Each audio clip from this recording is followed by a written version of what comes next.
Good morning, my dear students. Today we will start subunit 3rd electric flux of chapter 1, that is electrostatics. This means chapter 1 जो है electrostatics का, जिसको हम बोलते हैं electric charge and fields, उसका ये 3rd सब यूनिट है। 3rd सब यूनिट के बाद चैप्टर 1 कंप्लीट हो जाएगा। इलेक्ट्रोस्टैटिक कंप्लीट नहीं हो जाएगा, चैप्टर 1 कंप्लीट हो जाएगा, उसके बाद पोटेंशियल एंड कैपेसिटेंस आएगा। लेकिन this is the sub unit number 3rd, जिसको बोलते हैं इलेक्ट्रिक फ्लक्स। ठीक है बेटा, इलेक्ट्रिक फ्लक्स मैं आपको समझाता हूं। पहला क्वेश्चन है, first question is define what is an area vector? What is an area vector? ये है बेटा पहला टॉपिक, शॉर्ट आंसर क्वेश्चन है। एरिया वेक्टर हम किसको बोल सकते हैं? याद रखो बेटा, एरिया जो होता है, area is basically a scalar quantity. Area क्या है बेसिकली बेटा? ये स्केलर क्वांटिटी है। ठीक है, मगर for our convenience to solve certain problems in physics, we can treat small area element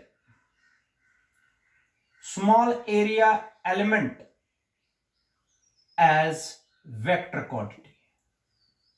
मैं अभी समझाऊंगा इसका मतलब क्या हुआ। देखो, एरिया वेक्टर किसको बोलते हैं? याद रखे बेटा, एरिया जो बेसिकली है, एरिया स्केलर क्वांटिटी है। ठीक है, एरिया एलिमेंट वो क्या होता है? एरिया एलिमेंट, ये एरिया एलिमेंट जो है, for our convenience to solve certain numericals, certain concepts in physics, we can treat a small area element as a vector quantity. कैसे हम वेक्टर क्वांटिटी ट्रीट कर सकते हैं वो देखो बेटा। मान लीजिए ये कोई सरफेस है, ऐसे इस सरफेस का सरफेस एरिया जो है वो है S। ये पूरी जो सरफेस है, ये जो एरिया है इसका बेटा, ये बेसिकली स्केलर है। ठीक है, क्योंकि एरिया का तो मैग्नीट्यूड होता है लेकिन डायरेक्शन नहीं होती है। लेकिन इस एरिया को कैसे हम ट्रीट कर पाएंगे एज वेक्टर क्वांटिटी, वो समझा रहा हूं मैं। इस एरिया एलिमेंट से आपको एक छोटा सा एलिमेंट दिखाना है, ऐसे। इस छोटे से एलिमेंट, अगर पूरे का सरफेस एरिया S है, इस छोटे से एलिमेंट का सरफेस एरिया ds है। अब क्या करना है? इस छोटे से एलिमेंट को हम ट्रीट कर सकते हैं एज वेक्टर क्वांटिटी, मगर कैसे? इस स्मॉल एरिया एलिमेंट को, इसको स्मॉल एरिया एलिमेंट बोलते हैं। इस पर क्या ड्रा करना है आप लोगों को? एक परपेंडिकुलर, ये एक्चुअली ऐसे है, परपेंडिकुलर ड्रा करना है ऐसे, और इसमें एक यूनिट वेक्टर देना है, नॉर्मल ड्रा करना है, एन कैप यूनिट वेक्टर देगा। और ये जो ds है, जो इस डायरेक्शन में, ये है बेटा ds वेक्टर। ds वेक्टर बन गया small area element, which is called an area vector. इस छोटे से एरिया एलिमेंट को हम वेक्टर ट्रीट कर सकते हैं तब जब हम इस पर एक नॉर्मल यूनिट वेक्टर डालेंगे। वो यूनिट वेक्टर हम ट्रीट करेंगे डायरेक्शन और ds मैग्नीट्यूड, और हम इस ds वेक्टर को लिख सकते हैं ds वेक्टर बेसिकली ये स्मॉल एरिया एलिमेंट है, इसको हम लिख सकते हैं ds है इसका मैग्नीट्यूड, और n कैप जो है it is normal unit vector, ये परपेंडिकुलर यूनिट वेक्टर है जो देगा इसकी डायरेक्शन।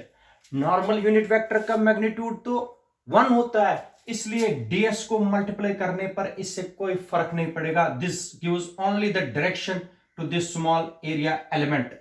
ये जो स्मॉल एरिया एलिमेंट है ये मैंने बना दिया वेक्टर क्वांटिटी। क्या बना दिया?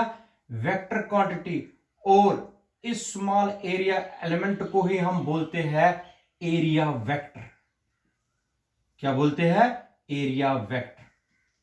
याद रखना, ये क्यों हम बनाते हैं? ताकि हम बहुत सारे कंसेप्ट से कॉम्प्लेक्स कंसेप्ट्स को सिंपल बनाने के लिए हम एरिया जो कि बेसिकली ए स्केलर क्वांटिटी है उसको मैंने ट्रीट करवाया as vector quantity by simply drawing a normal on the surface.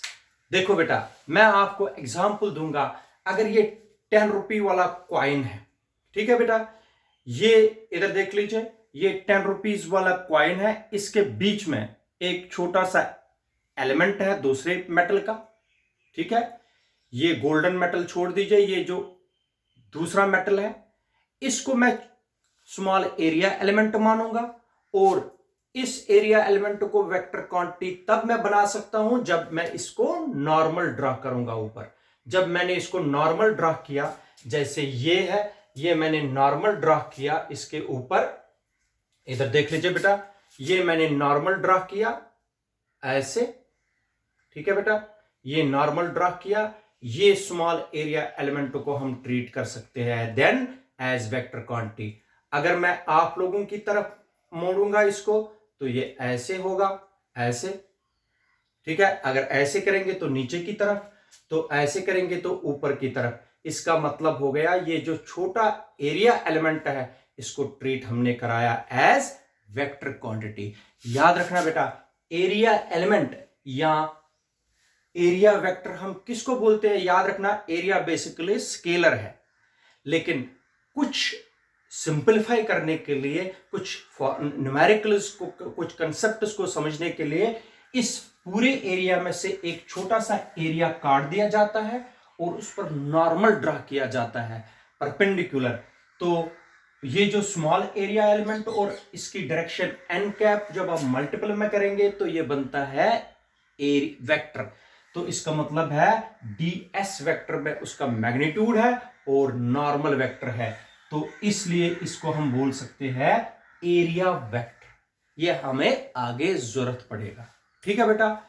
तो अब जो आगे क्वेश्चन है बेटा आज का, वो हम नेक्स्ट वीडियो में करेंगे।